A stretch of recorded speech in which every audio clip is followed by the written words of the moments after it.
Big hail.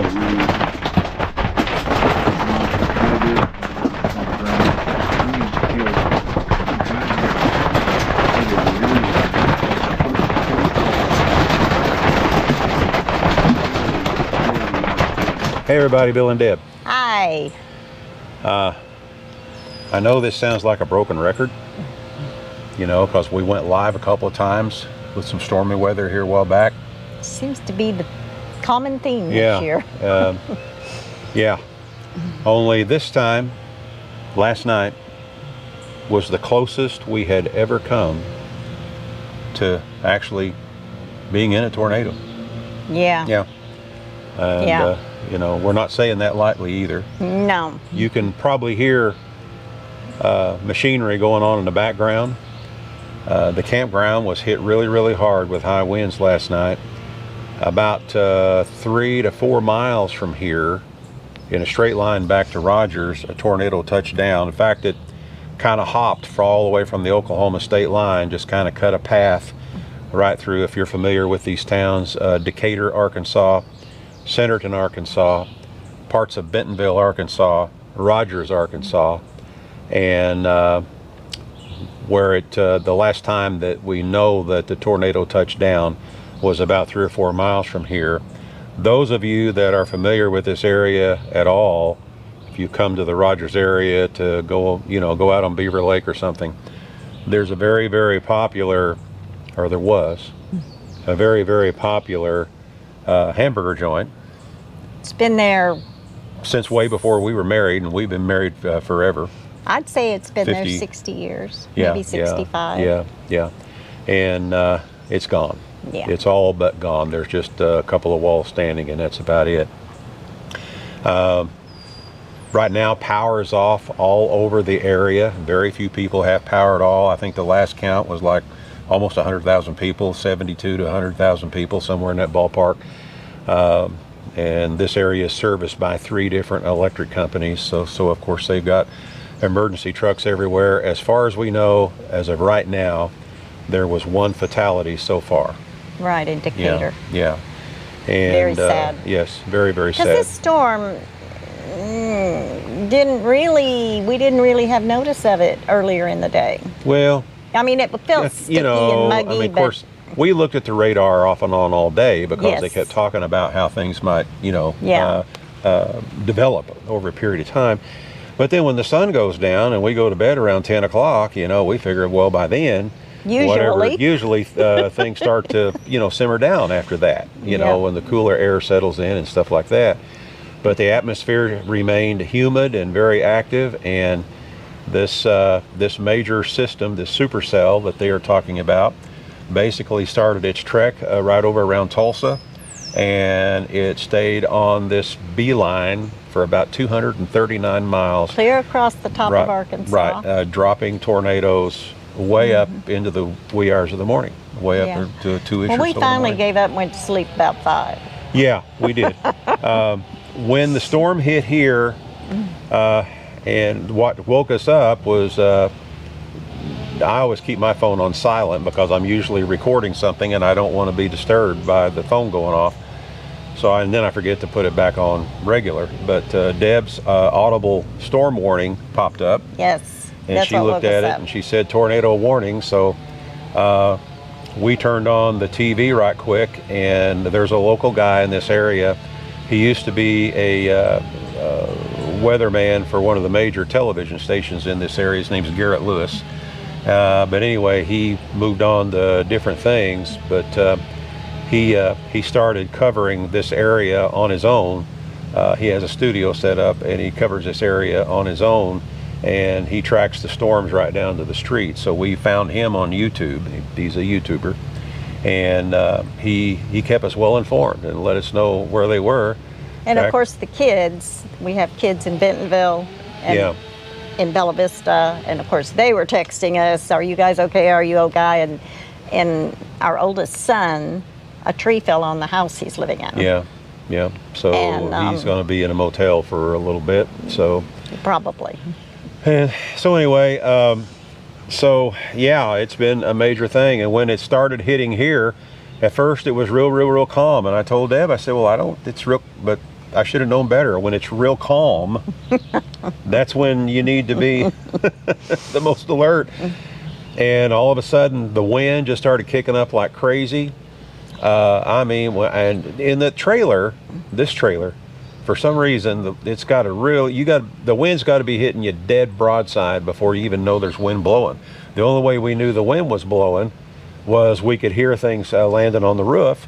And I opened the door, and most of these trees over here look like they were laying over. And we've got trees down all around us here. Fortunately, where we were, we didn't have any trees on the other side of us, so nothing could fall on us. However, except that big tower. Yeah, and then there's a big giant tower. Let me see if I can spin that around. I don't know if you can see that or not, but there's a big giant tower right there. Yep. And it was a little concerning. Yeah, but that thing is really tied off good. Yeah, well. But then, of course, the power went off when the wind hit. Yes. And little did we know that there were some major things going on in Rogers, and that's when the power went off. So I turned on the inverter, and our power came back on. Fortunately, the internet stayed up, and we were able to continue following things on YouTube and everything, and we had a real good idea what was going on. And then there was one point there where Deb said, "Okay, do you think maybe it's time to go head to the bathroom? It's time to go somewhere other than the top of this hill." Getting pretty, the suspense was building, let me say that. Yeah. And I didn't tell her at the time. I opened the door and looked out, shut the door, and I'm thinking, we probably waited too long. Well, and that's my bad. Yes, because you're supposed to protect me. Well, but as soon as everything was over and things started settling down, we hopped in the van. Of course, it was dark everywhere. I mean, because no street lights, no nothing, pitch black dark. And we hopped in the van and to see how far we could get, and we couldn't get very far at all. Trees down all over. There was only 2 loops that we could check on, and that was it. We couldn't get into the other loops. And this is a large campground. This is Prairie Creek Campground, just outside of Rogers. Prairie Creek Campground. It's got like 112 sites. Yeah, somewhere in that ballpark, and it's full. And it was full because holiday weekend. This is a holiday weekend, so it's full. So yeah, we drove around and checked on what we could, and found a few people up walking around, made sure they were okay and everything, and we found another way where we could drive down and come in the back way into part of one of the larger areas of the campground, but we still couldn't get inside there. But we were able to talk to a few people, and they were okay. We came on back up here. Well, I did stop and talk to the park attendants for a little bit, but that's another story. Anyway, our understanding is that the head ranger did come out about 4:30 to check everything out, and we really appreciate that. And the people that he talked to. Because I talked to the head ranger myself, because we used to be, okay, I'll shut up now. We were park attendants here once. So the people that he spoke to really appreciated him stopping by and, making sure that they were okay. And here they are with a tree limb on top of their trailer, Yeah. But anyway, we are fine. Our children are fine. As far as we know, no one in the campground was. We haven't heard of any injuries in the campground.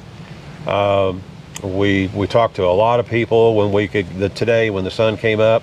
Sergio came out with his crew. Yeah, he was here, what did you say, about 6:30 this morning? He said he got here just as soon as daybreak hit where they could see to work. But Sergio brought his tree removal crew out here, and they've been working since 6:30 this morning. Super guy. He's one of the hardest working people I now can add to my list that I know. Another one you can add to your list. Yeah, and his name's Sergio. Really nice guy. We're glad you're here, Sergio. And he's helping a bunch of people. A lot of cars were buried under trees. Several campers got hit with trees. Ironically, this one gentleman hopped in his truck to run down to the bathroom to find a place of safety. And when he pulled into the parking lot there at the bathroom, a tree come down there and landed right on his truck. But he's okay. Yeah. And he was still able to hook onto his trailer and pull out. Yeah, they're leaving today. They're packing up. There's a bunch of people packing up today. Just it's time to go home. Of course, a lot of them live locally, you know, so they're got to go check and see about their homes and everything too. Right. But this is a major thing, folks. This is major. The closest we've been since we've done this. Been doing this for 5 years, that we've been that close to a major event. This is getting old. Like this. Yeah, this has been one for the books, that's for sure. This is getting old. Anyway, I took several pictures. I tried to stay out of the way. I thought about taking the GoPro down there and shooting a bunch of video, but people were working, and so I just went around and snapped a bunch of photos and stuff while I was talking to people, making sure everybody was okay, and stayed out of the workers' way. And the way we're going to end this video is a slideshow of some of the photos that I took. But it's a wonder, quite honestly, because of all the trees that are in this campground, and as big as they are, it's a wonder that people come away. It's a wonder unhurt. Several were badly injured or killed. A lot of damage. A lot of campers damaged. I saw at least 2 or 3 that I'm certain will end up being totaled. Vehicles, cars buried under trees. It's just unreal. But anyway, y'all stay safe out there. Yes. And because I have a feeling this isn't the last storm we're going to have. Well, don't say that. I'm just saying. No, it's been... I think the 1st is just around the corner. No. And May is the stormy month. So all right. It's all good. It's all good. Anyway, people, this is Bill and Deb with I Ride Tiny House Adventures. You know what we always say. We're not camping. We're living. Absolutely. I was going to say enjoy the slideshow. No, don't enjoy it. Just when you see some of the photos that I'm about to show you, you'll wonder in amazement how some of these people made it. Yes. Y'all take care. We'll see you again soon. Bye-bye now. Bye-bye.